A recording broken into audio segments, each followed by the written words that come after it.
Hey everyone, welcome back. In this tutorial, I'll show you how to import files into Proton Drive in 2026. So if you're moving files from your device into the cloud and want a clean setup, this guide will walk you through everything step by step.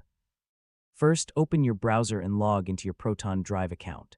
Once you're inside, you'll see your main dashboard. Next, make sure the files you want to import are ready on your device. You can organize them into folders for easier uploading. Now click the Upload button in Proton Drive. This is the main option used to import files from your device.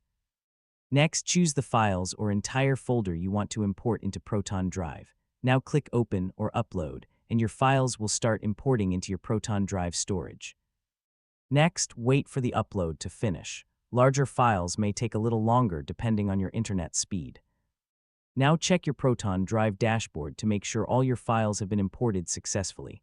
And that's it. You've successfully imported files into Proton Drive.